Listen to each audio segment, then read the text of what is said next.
On today's ChurchTechCast.com screencast show, connecting Facebook and Twitter, rotating text, motion lower thirds, and more.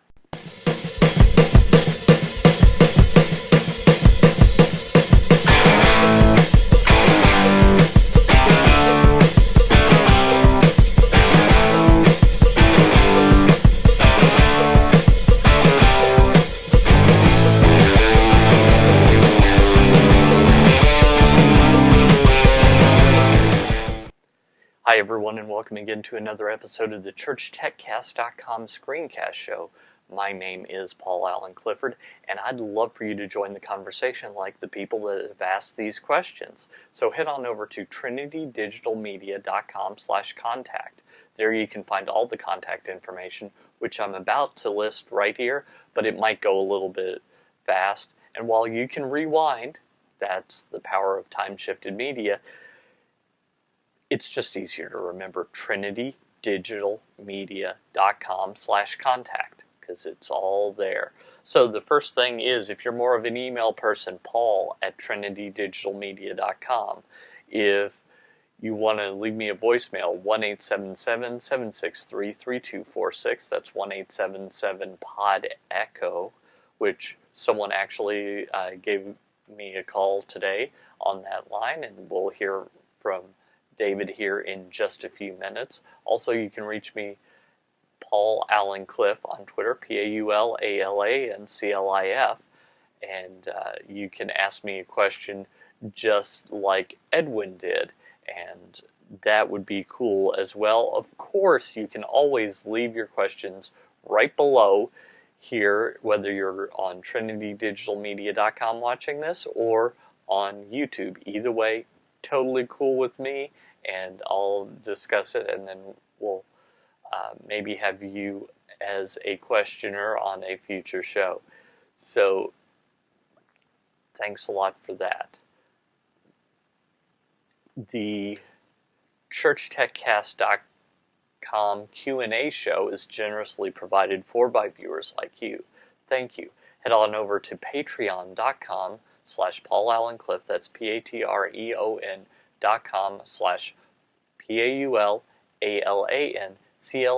and you can support the show for as little as $1 a month. Every bit helps. Thank you. Okay, so let's get started with the questions. First off, Edwin Parker on Twitter sent me a DM, and he said, "Do you know how I can connect my Facebook account with Twitter?" And then I wrote back and clarified, and what he actually wants to have is a central location where he can send to one, the other, or both. This is actually fairly easy to do. There's a few different services that do it. One I've used in the past is Hootsuite, and for just those two, it would be absolutely free for you. HOOTSUITE.com. Hootsuite. Like Office Suite, not like candies.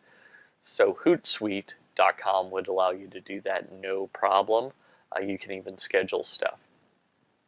But what I use primarily is SocialBa, SOCIALBA. I think exclamation point. And it's a Chrome extension that basically lets me send one thing to Twitter, Facebook, LinkedIn, and Google+. And for Facebook, I send it to all my pages. So I am able to send it to like 5 or 6 different places just with the click of a button. And I think that is a very, very valuable thing to do. And so that's why I do that. And as far as I know, there aren't a lot of places that will let you send to Google+. So that's why I use SocialBa, to tell you the truth. I think the way they're doing it, since there's no API, I think what they're doing is basically they're scraping information from Google Plus so that they can do it. So it's not so much an API as it is, hey, we've just opened the web page and we're hiding everything except this place where you type stuff. So I think that's actually how that's done, and works for me, and I would probably forget to use the Google Plus if it weren't for that. So next, D.B. Myers on Christians in Business. He didn't send this directly to me, but it's such a good question that I actually recorded a screencast yesterday, which I'll put up on the blog over at trinitydigitalmedia.com, that I've answered this. It's not a difficult thing to do, but the thing about Photoshop is it has so many features that sometimes you can forget where things are located. And in the video, you'll see I actually did that, because the way I normally do this procedure is I hold down Command, because I'm on a Mac, Command and then tap T, and that brings up the free transform box. And then if you go to the corner of it and move slightly outside, there is like a rotating tool, and I just use that and I free rotate that. So that's how he did this. Let me just read the question. I need some advice on creating a book cover that will be accepted by Createspace and Kindle. My client will not accept the cover that we have created online at either site. They can be created online at either site. I've tried Word but cannot get the spine label correct. Any suggestions? No problem. I told him to use Photoshop, which he used before, so that's not a big deal. He just couldn't figure out how to get it to turn. So in this screencast, you'll see that there is an orientation button for the text that you might think would do it, but no, it'll just make the text go up and down. So it changes it from left to right to up to down, which isn't what it wants, although very valuable for making crossword puzzles, should you need to do that. The way you do it is you go into Edit, and then there is a transform tool. Not a transform, but you have the ability to choose rotate 90 degrees clockwise or 90 degrees counterclockwise, or even 180 degrees, and that's what you want to do. In this case, he was trying to get it to go clockwise, I think. Here, this is the book that I've been reading, Launch. So that would have been clockwise. That's what I thought. 90 degrees clockwise, and that's a way to do it. You can do it with the free transform tool, like I mentioned earlier, whatever. And apparently some people were impressed. It's actually easier for me to record a screencast than it is to type it all out, so I'm happy to do that. Ron Greenfield asks, what is the best advice to be interviewed for a podcast? Getting people to interview me. So I'm not an expert on this, but I will share. He was over in Michael Hyatt's Platform University, which I'm a member of. So I'm not an expert in this, but here's the way that I would go about doing it. I would subscribe and follow and just generally interact with as many podcasts and blogs in your niche as you could. Don't think of them as competitors, because people have more attention than just one blog, and it's not very likely that they're going to follow all of them. It's not very likely that they're going to listen to all the podcasts. So start with your niche. Pay attention to what kind of content they normally create.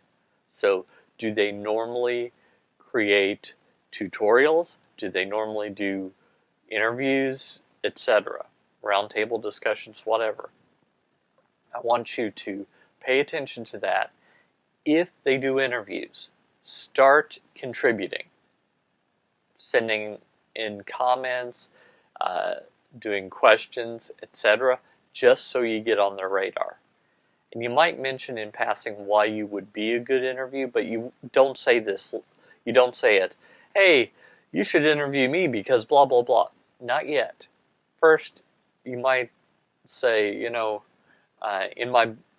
if this were me, this is what I would say, something like, yeah, in my book on podcasting, I talked about episode numbers in this particular situation, and this is something I'd love for you to take a look at and think about. That kind of thing. So not being pompous or arrogant or anything, more being helpful. So be helpful for a short time, and then say, by the way, I'd love to be interviewed if that's something that would interest you, and just leave it. And I think that you'd find that you're going to get interviews because they need to make content as much as you want to be interviewed. So it's a win-win. Okay, and finally, I got a call today. I was a little on the slow side to get this show started. It actually started right about the right time, but I had to skip a couple of things to do what I'm about to show you, which isn't exactly what I had in mind, but we're getting closer. And so this is the voicemail I got from David Fralik. Hi, I'm trying to get a hold of Paul. My name is David Fralik. I'm with the city of Naples in Florida, and I was looking at some of your videos online as far as ProPresenter was concerned. And I use ProPresenter a little bit at my church, but I also use it here on our local government TV access channel. And I'm just trying to get a little bit of information about ProPresenter as far as motion lower thirds. Thanks for the question, David. Sorry, I left the sound up. Got to get a mix minus thing going there. All a matter of time. Anyway, so here is what I would do if I were you. First off, motion lower thirds, it depends on how you're doing it. If you're getting the video into ProPresenter, which is, if you're doing this all live, less than ideal. If you're basically using ProPresenter like I'm using Screencast, this will, or Wirecast, this will work perfectly fine. So what you need to do is you need to make your motion lower third. You can do that in After Effects or Motion. Those are probably the top two programs I would recommend in that order. After Effects being the more powerful, Motion being the less powerful. You need to make it so that it has plenty of transparency. And you want to export it as a ProRes 4444 document. So it will maintain the transparency. Once you do that, you can import that into ProPresenter, assuming that you're using ProPresenter for the Mac. I'm not sure if ProPresenter for the PC will do this, but keep that in mind. So if you're bringing your video into ProPresenter and then putting stuff on top of the video in ProPresenter, then basically what you'll do is you will click Edit Slide, you will import a video on top, and that video will be this motion lower third. If, on the other hand, you're using ProPresenter as a character generator where you send the video out, then you need the alpha key module and you need the appropriate hardware to make this happen. Again, I'm nearly 100% sure that this is only a Mac thing that you can do. So I hope that helps. Now, there's no reason whatsoever that instead of a motion background, you can use a PNG the same way as a bug on your screen. You could, basically, I figured this out when I was tired of editing the motion foreground video that had motion lyrics and a background video behind that. I guess from your standpoint, it's like this. And I just thought, hey, I wonder if I have the ProRes 4444 document, which includes the transparency, I wonder if I can just throw that on top of this motion background. And I could. And so that is what I'd recommend you to do that. We're doing that at both of our campuses right now. In one, we're putting it over a static background. In another campus, what we're doing is we are using the Alpha Channel module, and that's connected to a Mac Pro, one of the older large Mac Pros, and then out of that to our video switcher. So either of those solutions would work. Now, you could potentially put it on a black background or like a chroma key green background, and in the case of a black background, do a luminance key. In the case of a chroma key background, do a chroma key. That's also a possibility, but you won't get the transparency that you would with the Alpha Channel. So with the motion lower third, you might want some of it semi-transparent, and that will only work if you create it as a... It'll only work if you create this motion lower third as a ProRes 4444 document with that transparency kept in there. If you create it as an H.264, sorry, that transparency is one of the first things that's cut out of an H.264 document to save space. So you need to keep that in mind. ProRes 422 won't work. ProRes 422 LT won't work. It's only ProRes 4444 as a codec that includes transparency. Hope that helps. So, how about you? Do you have any questions, comments, or anything like that you'd like to share? Next week, I would love to answer them for you. And as of right now, my queue is empty of questions, as it is pretty much every Friday, as I answer your questions on the ChurchTechCast Q&A show. Feel free to subscribe to this show either on YouTube or as a video podcast. This show is, or an audio podcast. If you want to subscribe as an audio podcast, head on over to trinitydigitalmedia.com/subscribe. Video podcasts are available there as well, and all the ChurchTechCast.com shows are listed, so you just click below the album art for the appropriate show, and there is all your subscription links there. Also, I would love iTunes reviews, so head on over to trinitydigitalmedia.com/iTunes reviews. That's all one word.